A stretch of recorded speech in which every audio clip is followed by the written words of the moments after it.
I'm Wroldsen. I'm a singer-songwriter, which is an old-fashioned word, but yeah, basically that's what I am, from Norway.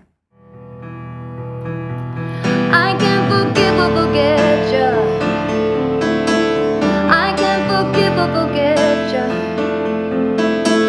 I can't forgive that I let you under my skin. Well, I've been a songwriter for about 12 years now. Started writing for a band called The Saturdays. And I feel like The Saturdays' early sound is basically my first attempt at songwriting.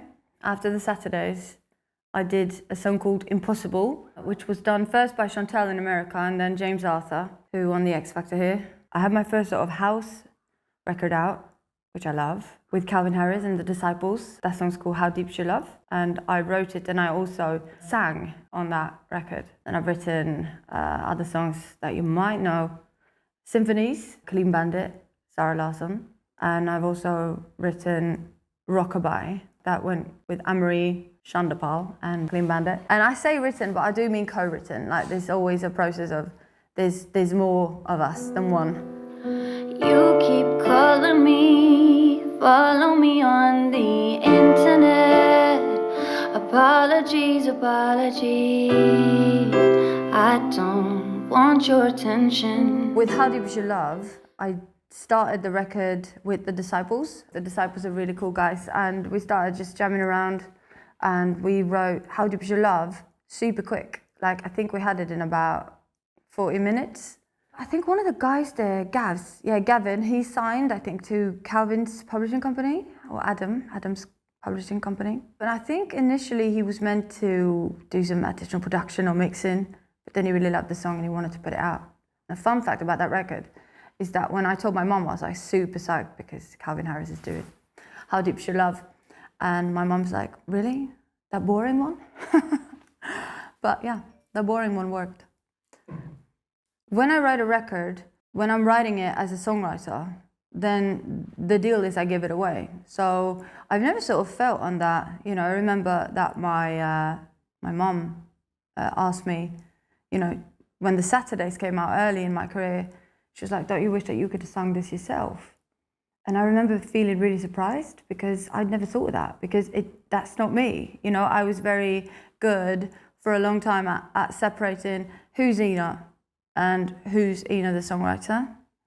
And I feel that there came a point where more and more of me, like Ina the artist, that sort of started seeping into tracks.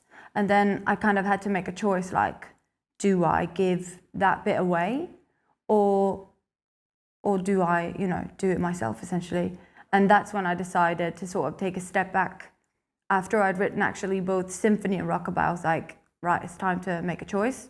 And so here we are, forgive and forget. Yeah. I can't forgive or forget you. I can't forgive or forget you. I can't forgive that I let you under my skin. I can't forgive or forget you. I can't forgive or forget you. I can't forgive that I let you under my skin.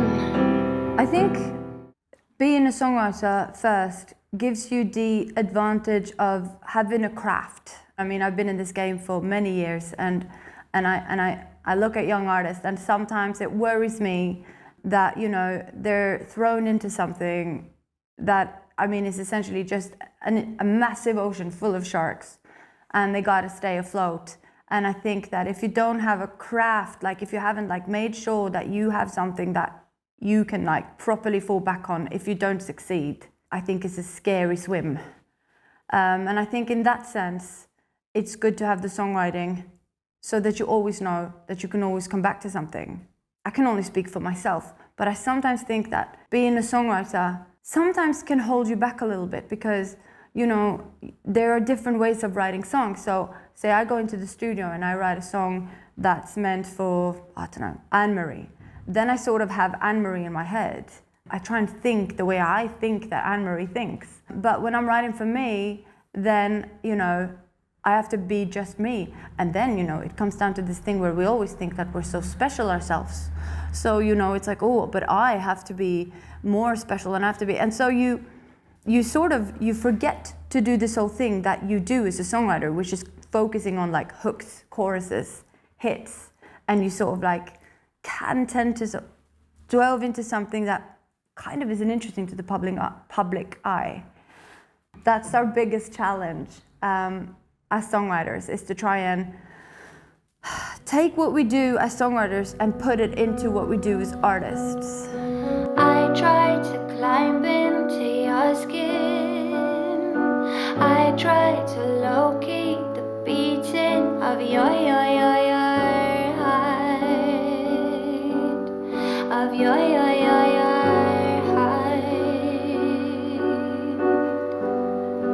I walked for hours inside you.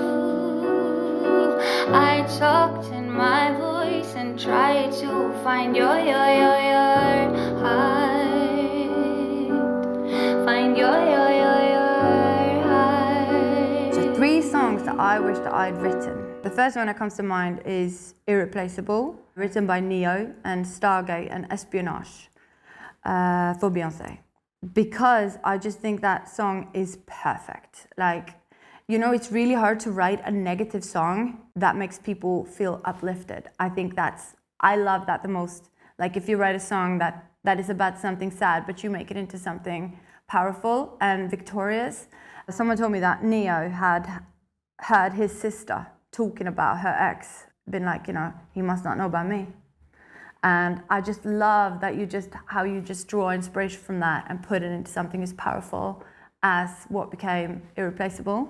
And also Beyoncé, I mean, you can't beat that. I mean, I am a huge Tori Amos fan, and I think that I wish that I would have written Silent All These Years, which is just like, I mean, the verse is sick. It's like, excuse me, but can I be here for a while? My dog won't bite if you sit real still. I got the Antichrist in the kitchen yelling at me again. Some of the lyrics in that song is so good, like, yeah, you should check it out. Again, really passive aggressive. And the third song I wish I'd written is probably Bohemian Rhapsody, just because it's a masterpiece in my opinion. And it's so free in its conformity in a way, like it's super like sectioned. You've got this section, you've got that section. Everything is super thought through, and yet there's a freedom to that record that I think is forever going to be one of the masterpieces of human history. I ran through all your veins. I saw all of your visions. I found all of you, babe. But I couldn't find me anywhere. And now I'm stuck inside of you, baby. You gotta let me out. I gotta get free, oh baby. I'm too invested, I can't get obsessed with you, baby. You gotta let me out. I gotta get free, oh baby. I'm too invested, I can't get obsessed with you. When I sort of decided that I was going to try and sing myself for a bit, it was a bit of a process, just because I think when I was an artist, when I was younger, it was very confusing to me. Is this a narcissistic wish? Do I just want applause? Is it all about like, oh, look at her, you know, oh, here she is, she's so talented. Like, and I just felt kind of disgusted with myself. And when I sort of came back to it, for me, it was about, you know, I had to take a break because I had to rediscover who I was. And so I haven't been writing for other people for about 2 years, but I really, really miss it. So I'm just getting back into it. I'm writing with Steve Mack again, who is and has been like one of my mentors. I still have that guy on my shoulder, like asking me stuff like, but what does this mean, Nina? Like, remember once I had a lyric that was like, snakes in the grass and owls in the hallway, and I thought it was really mysterious. And he was like, excuse me, what the Flip, what are you on about? And I think it's healthy to have that. So he's one of the guys who I always come back to. And I love songwriting because songwriting is essentially acting. You go into the studio and you're like not bound by who you are. You can just sort of be who you want to be that day. It's very liberating. The short answer to that question is, yeah, I'm doing both now, both songwriting and artist stuff. When your luck runs out, I'll be nobody to ya. So do you understand? I can't forgive or forget ya. I can't forgive or forget ya. I can't forgive that I let ya under my... I wrote Forgive or Forget about a year ago with my friend and fellow Norwego, Olav Tronsmoen, or Otron, as we call him. A really talented guy, really just into the music. And I feel sometimes producers and songwriters, we can become a little jaded. So it's nice to sort of bring in some fresh blood. And we wrote, again, like really quickly. It sort of was one of those songs that just fell out of me. The writing process behind it was quite easy. We wrote it on my upright piano in my house in Sandefjord. I mean, I could go into what it's about, but you know what? I often think that when I write a song, yeah, I write it for me in a sense that's like, okay, this matters to me in one way, but the minute I start talking about what it's about, the listener forgets what it could potentially mean to them. And I always try and write my songs in a way where, yeah, they matter to me, but it's also really important to me that they matter to you. Earlier today, I spoke about regret, and I do feel like that word is something that will haunt you if you don't follow your dreams. So if you are walking around with something telling you in the back of your head that, you know, you're good at music, or that you could make something of yourself in the world of music, which is so much bigger, by the way, than what we see. Like, there are so many avenues you could take: record companies, publishing, songwriting, producing. I say do it. And I think the best way to achieve your goals when it comes to getting into the music business is to just be relentless. Don't quit. Listen to advice, but don't let it like take over your own creativity. And just believe in yourself. Surround yourself with people who believe in you. Yeah. And just do it.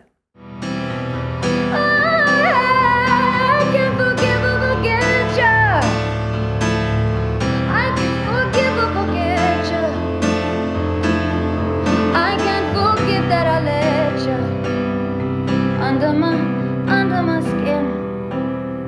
Ay, ay, ay, ay.